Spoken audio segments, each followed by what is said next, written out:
Let me ask you a question, because what you're saying resonates with me. I did a leadership podcast not too long ago, and we talked about this. I believe that some of the best leaders out there are similar to you. They don't seek out leadership per se, but they often find themselves in situations where they understand that somebody has to take the leadership, and if nobody will do it, they will do it. Does that kind of describe you? I think so. Yeah. And I also think that in a RAM team, of course you need a leader, but I think the leader should be part of the support crew in the follow vehicles, because he's like doing all the decisions, who is like in this support car, who is in this support car, who is in the off shift, when it's time to change the crew members.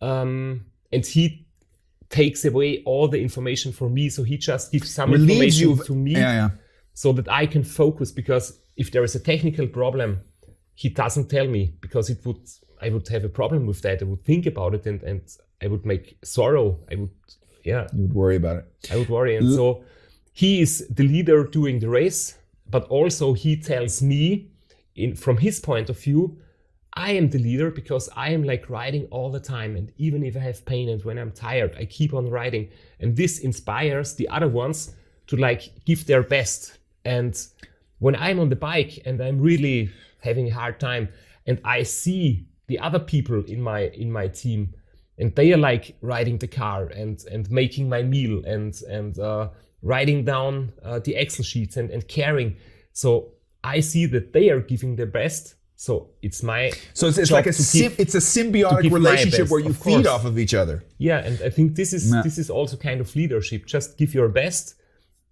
Your others, your team members will see that you are really working hard, and this is inspiration for them, and also the other way around. I'm assuming though that this is something that is so essential to being successful for the race across America, or any kind of race, that this is something that you don't want to leave to chance, to the race itself. I guess you have pretty much the whole year to kind of get to know, is this the right team member? How do we jive together? How do we interact? What are the individual roles? Yes, so you have a whole year to try this out. Yeah. Okay. Let me ask you a question.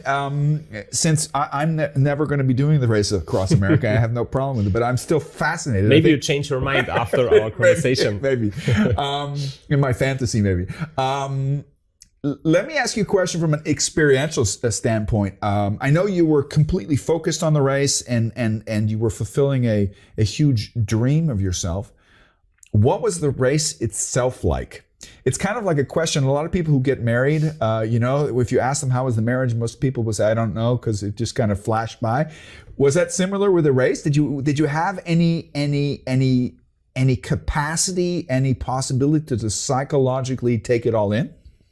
I think so. I really know a lot of details, a lot of special, moments from all the races, because you're like absolutely in the flow.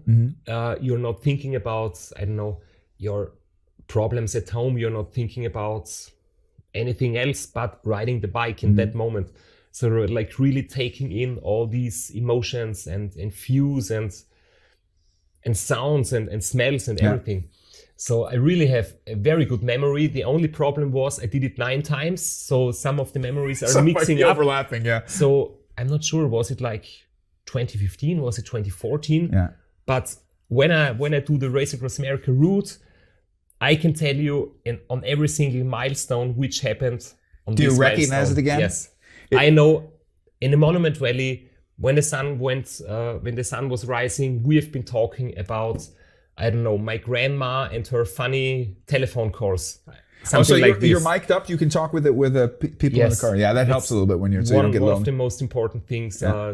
The chance of communication, because so that really helps. I can tell when I have a good time, when I have a bad time. We are doing like a lot of jokes, a lot of silly stuff all the time. Then we're talking about the race. Where are the other riders? What is the next small goal? When is the next time stations? How many miles to the next, city? So we are talking a lot, and that really helps me stay awake, because the sleep deprivation is really a tough thing.